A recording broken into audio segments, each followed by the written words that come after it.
Well, this is something that I didn't see coming at all. The GTA-like Scarface game is getting a suspicious re-release on PC.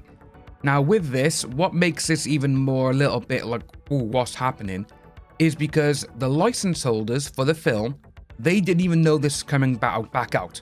And it's like, well, if you want to re-release this, you got to speak to the license holders because they're the ones who go, yeah, okay, go ahead or do whatever you want with it. But with this, something's gone wrong, and I'm telling that right now. So, the 2006 video game sequel to Brian De Palma's Scarface, which retcons that Tony Montana's death in the film actually is surviving, is actually getting a re-release. Let's blow this up for you folks. So, it's getting a re-release on Steam and the Epic Games Store. In fact, Hong Kong-based publisher EC Digital already released and quickly delisted the release of Scarface The World Is Yours on Wednesday, after setting it live seemingly earlier than planned. That's not the only strange thing about the return of the game. So EC Digital, they announced that Scarface The World Is Yours was on its way to Steam. It was previously released on PC back in 2006. And to be honest with you, I had this on the PS2, and it was such a fun game. But due to a technical issue, the game was unintentionally pushed live on the Epic Games Store earlier than planned. Interested players who downloaded that version discovered that the re-release of the game included at least one fan-made mod, which was apparently bundled in without the modder's foreknowledge. According to Modder Silent, EC Digital Entertainment's re-release of the Scarface game included Silent Patch and Fusion Fix, but none of us were contacted about this in advance, which isn't necessary as per the license, but would be nice, exactly, because it's a mod. It's not, it's not their game, basically. Their added silent, though, I know that the holder of the Scarface license wasn't willing to re-release the game. So this is suspect. Yeah, as we talked about it, it's the actual license holders for Scarface didn't want this to come out. They released it all the way back when, and they're like, yeah, we were good back then, that's it.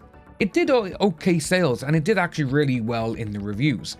But ever since then, people have been looking for a remaster, myself included, because I do think it is one of those games where you can just sit back, have a drink, have a laugh, have a joke, and just enjoy playing a video game again. But for some unknown reason, this is very suspicious, and it's going to be interesting to see how this comes about. Mostly because, obviously, EC Digital, they're the licensees for the game and they're the ones who created it and everything else, and they're like, yeah, we don't want this game back out. Why? But seeing that, it does go on to say that, obviously, what's more, the publisher noted on Steam that its version of Scarface The World Is Yours uses AI-assisted technology to improve certain visual elements while keeping the core experience intact. The use of AI is completely optional. Players can choose to play an original or enhanced visuals at any time. Suffice to say, the re-release of Scarface The World Is Yours has not gone as planned. The publisher acknowledged that in a post on the Steam's listings discussion forum. So the game publisher, they have talked about it. But seeing that the licensees for the movie and everything else, it's like, yeah, we don't want to do this. So it's going to be interesting to see how they come about with that and how they get around it if they do actually re-release it. But this is what they said. Hi everyone, we wanted to sincerely thank all of you who noticed and showed interest in Scarface. We've recently entered urgent discussions with multiple parties concerning the project status. After careful consideration, we believe that temporarily hiding the store page is the most appropriate step forward, and we've already begun coordinating with Valve to make that happen shortly. The current page was initially intended as a placeholder while we work through ongoing licensing and technical matters. Unfortunately, the unintended release of certain builds on other platforms, caused unexpected complications and concerns. Okay, I get that. And they feel it's necessary to pause and reevaluate. We wanted to apologize to the community for the confusion and concern this situation may have caused. If things change and we're able to bring the project back in the future, we'll let you know right away. This was entirely our responsibility. We also kindly ask that no one harass or share the personal information of anyone involved, especially individuals unrelated to this project. Some of our partners working on completely separate games have already been negatively impacted. That sucks, and we deeply regret putting them in that position. We accept full responsibility and are committed to doing better. Thank you for your understanding, EC Digital. So yeah, as it says by there, literally stay tuned. It's going to be interesting to see how this comes about.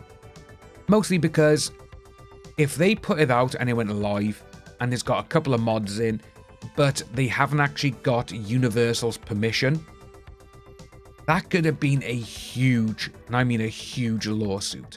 Hell, even for Al Pacino as well, because they're using his likeness. Here you go.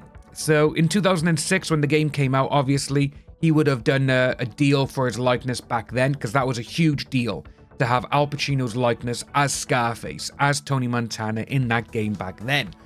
So having it now, obviously, I doubt the contract said future re-releases or whatever, and all that kind of stuff, future platforms. It wouldn't surprise me if it was just for this, but there was a scrapped sequel as well. And to be honest with you, Al Pacino could be like, you know what, no, you're not using my license. Or pay me a bucket load of money and I'll give you the likeness. That's probably what's going to happen. But as you can see here, it was released in 2006 for PS2, Windows and Xbox, and the Wii version followed in 2007. But yeah, this game, I absolutely loved it. It was so much fun. And at the time as well, we just had San Andreas like 2 years before. It gave us a little bit of a different type of gameplay. And it was kind of interesting doing Vice City and Scarface side-by-side comparison. Because, well, a lot of things looked kind of similar. But let us know what you think about this down below, folks. Did you play it back then? Are you going to play it if it does come back out? I know I'm going to give it a shot again because, well, it was just a fun video game. Like and subscribe, folks. Let us know down below. As always, my name is Dan. Take care, and I'll see you in the next video.